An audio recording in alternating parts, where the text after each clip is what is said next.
What's up guys, it's Kyle at Fortune Off-Road. In this video we're working on the Jeep. We're putting on a bunch of cool stuff on the back end of the Jeep. We're doing the swag off-road tailgate conversion, aluminum corner armor, and we've got the Gen Right tire carrier. All this stuff is going on, plus some LED lights. Let's get to it. Oh.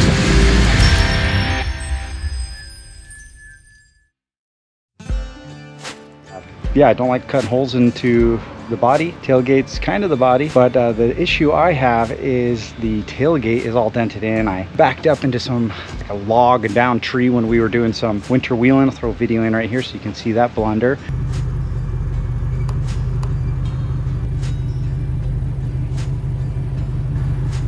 It's not super noticeable, but the tailgate is bowed in, so putting anything flat on it is definitely going to show, but we're going to give it a shot.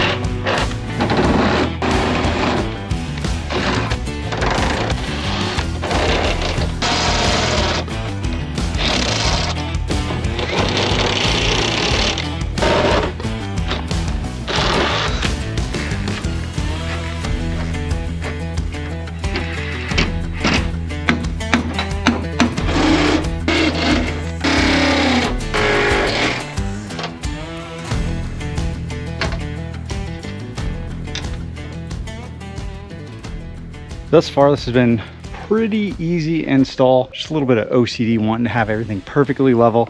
It's not there yet. I've got pop rivets in there right now. I need to go grab my gun and just push this bottom part against that body really hard, get those rivets in, and then the next step will be to remove this upper hinge, and we'll start working on putting the cables on there that are going to support the tailgate when it's down. So there's another version of this where this piece of aluminum goes all the way up to here and has a cutout for the handle and all that. It was at least $100 more, and the reason why I didn't go for that is because I have two options I want to try. One is just keeping it red, right? Keeping the red paint on the tailgate visible. And then the other part is I might just do like stickers. Like I have a bunch of stickers out right now. So I might just start doing a sticker bomb of my stuff and all of the other channels and products that I like to use. Just like what I did on the Samurai tailgate here. So that's an option too.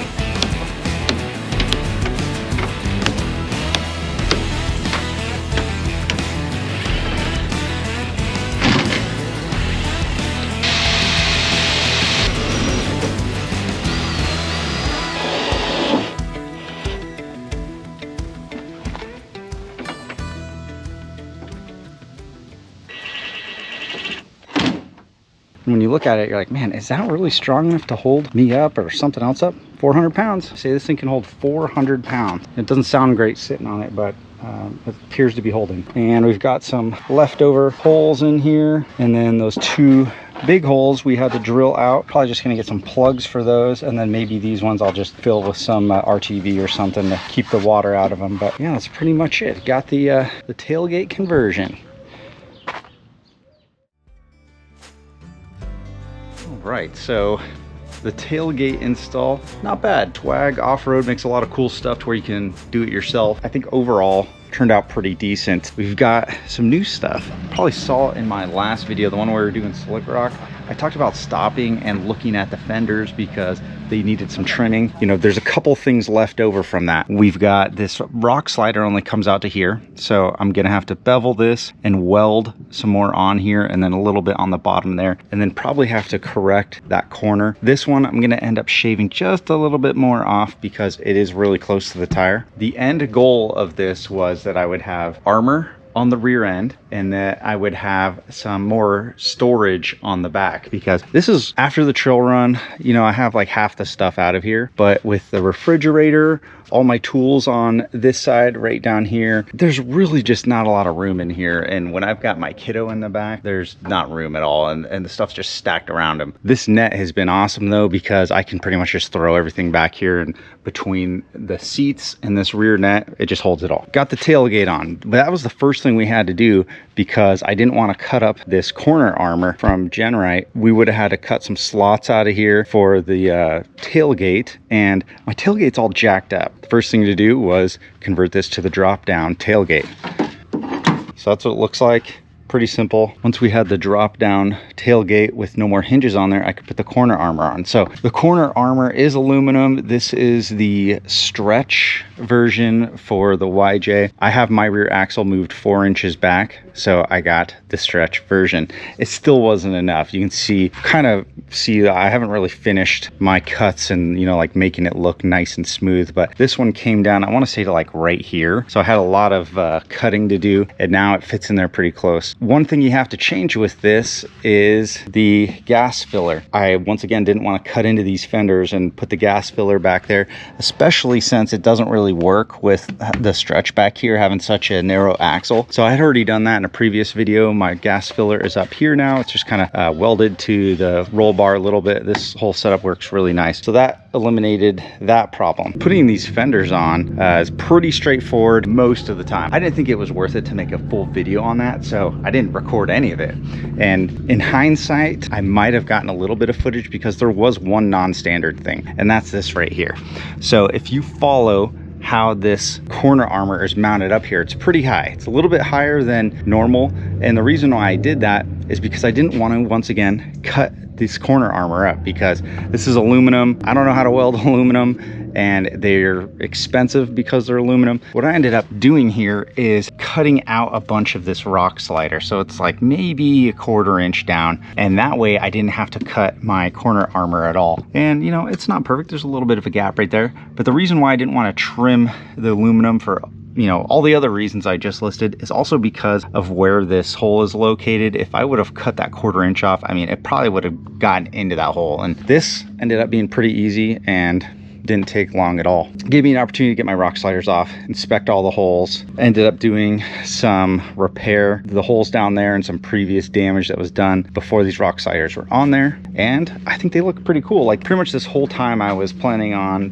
painting them black like the front, the Seymour stainless black that I used on some of the other stuff. I thought, hey, that'll be pretty cool, we'll match it all up. But when you have the raw aluminum, I think it looks pretty cool. I'm really liking this look, especially how it ties in with the aluminum inner fenders and then this little grill on the front fenders. So I don't know, I kind of like it. Got the polished aluminum on the wheels, so you know, I'm kind of sticking with that for now, but nothing's permanent. One thing to mention with these corner armor is that the finish is pretty rough. So you can see, just like compared to the stuff from Swag, like this one is a little bit rougher than this one, and then this is the roughest. So usually what people do is they'll put sanding into these, and you know, do like coarse, medium, and a fine, and they'll get them nice and polished out. Probably will do something like that. I'm not going to turn it into a mirror finish, because then it's going to be difficult for me to keep it clean, but just get a little bit smoother and have it blend in with the rest. That should be about it for the fender. So these ones take just a regular, it's a countersunk bolt, and then just a nut and washer on the backside. So most of it's pretty easy. There's a couple of spots where you have to have a riv nut put in. Right here is one of them, and then here and here. It's not very difficult. They give you a bunch of spares. These two are a little bit crooked, and what you can do is just put a bolt in there and kind of bend it to be flush. I haven't even bothered with it yet. After getting the tailgate to drop down, the new fenders put on, the next thing to do was to get to my new tail lights. Now, this is something I wasn't really like hoping to do. I didn't really care if I had these. My old tail lights were just fine. They're the stock YJ ones, which I kind of like, honestly. You know, it's just like, it's that Jeep look. I had LED lights in there, so they were nice and bright. You know, everything was great. The problem is, going way back to the beginning of what I was talking about, we got the armor. The other thing is the storage, and there's not really anywhere else to put this stuff, right? Because eventually I'm gonna put some more bars on this roll bar, and I'll have a nice cargo basket in here. We're not there yet, and when that's in there, I can't take my son. Another option would be get a roof rack, not really compatible with the soft top. They have that one that goes on the outside, kind of like an EXO. I don't like it. I don't know. That leaves me with just one more option, and that is to put a tire carrier back on. The one I used to have was made out of steel, super clunky. It was a swing out, didn't work with my stretch in the back here, so I ended up getting rid of it. Fast forward to where we are right now, and I got one of these. I'm really excited about this. This is the GenRight swing out aluminum tire carrier. So you're seeing a theme with the aluminum. I'm trying to keep everything light and strong, which this is. The one problem with this product for me is the price. I think it just went up again. It's at like $1,700 for this tire carrier, which to me is a lot of money, and I just couldn't afford that. But I was looking around on Facebook. Some guy just happened to be selling this and picked it up. I think it was like 800 bucks is what I got it for.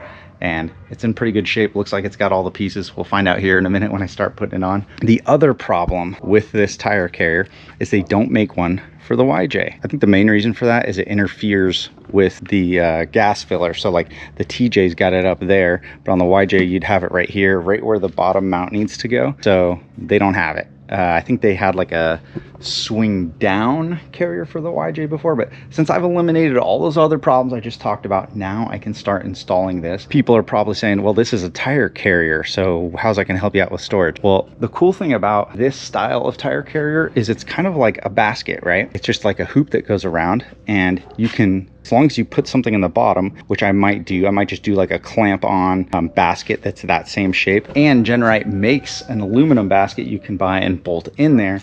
So when you don't have a spare tire in there, you can just run this as a bunch of extra storage, which I think is really cool. And also, I want to run a spare tire. These are 38s. We're right there at the limit to where you might not want to do that anymore just because of the weight savings, you know, and the price of the tire and the wheel and all that. I'm not there yet. I think I can still do it. I have the spare tire right now. I do need to get one more of these wheels so it matches, because the lug nuts are a little bit different. So I'd have to carry like an extra set of lug nuts and all that. But that is hopefully the last part of this, is to get this tire carrier on, get our license plate on, and the lights wired up for that, and then start moving on. We've only got a couple more things to do on the Jeep before I get back to working on the Samurai, and that is this. We've got to do the cage, upgrades and tying it into the frame, and then I have an engine transmission skid cross member I need to put under there. After that, this thing is going to be in really good shape, and we could hopefully move on to the Samurai.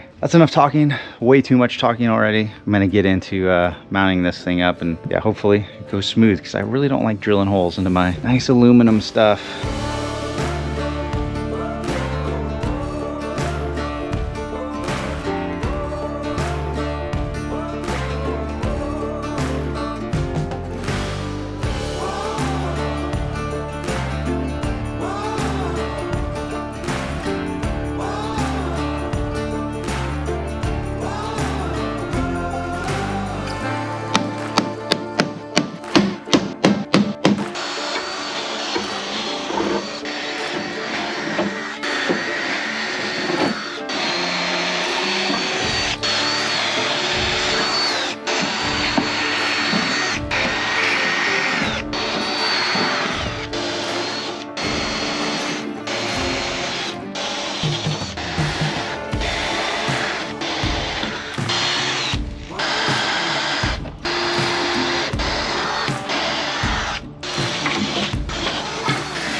Oh yeah, we're all done. We're getting ready to do one more modification to the Jeep before we go out.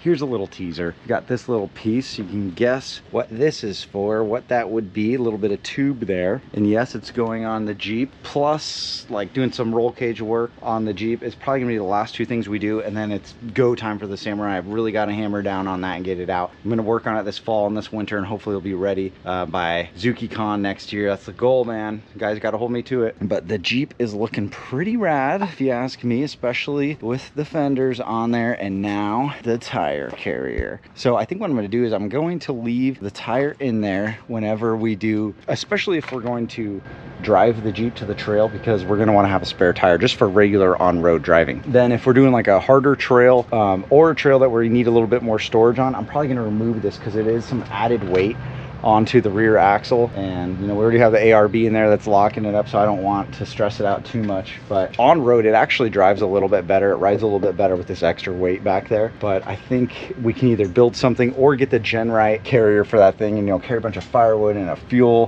can back here, stuff like that. So I'm excited about it. I think it looks pretty rad. And yeah, aluminum, sticking with the theme.